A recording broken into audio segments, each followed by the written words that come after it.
There appears to be conflicting accounts about how Senator Mike Duffy repaid $90,000 in living expenses.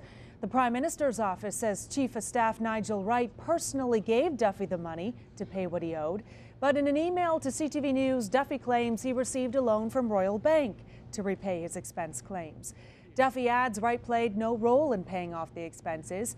The NDP, meanwhile, is calling for a full investigation, saying the prospect of a $90,000 gift doesn't pass the smell test. The LCBO is advising customers to stock up ahead of the Victoria Day long weekend. Liquor stores could be closed by a strike on the eve of the first long weekend of summer. Members of the Ontario Public Service Employees Union are threatening to walk off the job at midnight if a deal is not reached. The major issue in talks is part-time and temporary work. The LCBO says negotiations are continuing and it's cautiously optimistic a deal will be reached. Now here with us in studio to talk more about the looming strike is Devon with the Ontario Public Service Employees Union. Mr. Ford, thank you very much for joining us today. Thanks for having me. Has any progress been made in the talks to avoid a strike tonight?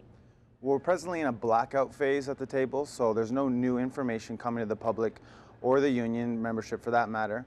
But this is actually considered a positive phase, which means ideas are being flown back and forth and without too much scrutiny. And we're hoping that our deadline will be adhered to.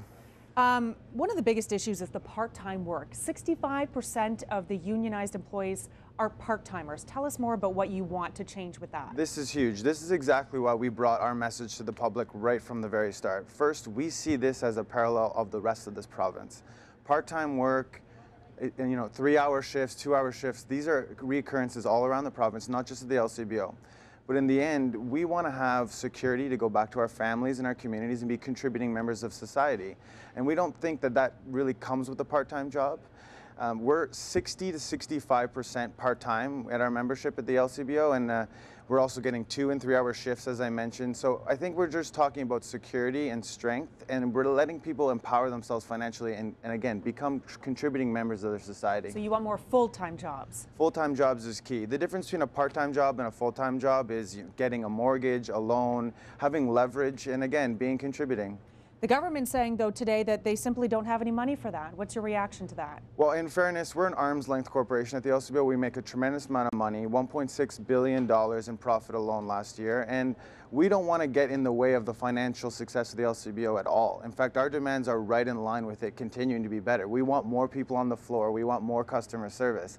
But in the end, any politician or CEO, for that matter, talking about austerity as the only option just isn't doing their research.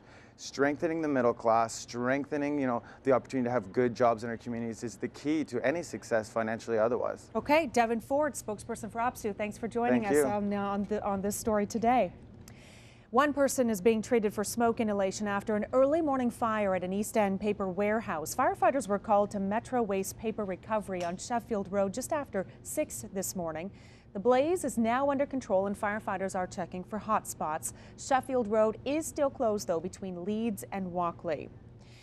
New rules have been put in place to close the gap in oversight for companies that mix drugs for Ontario's hospitals.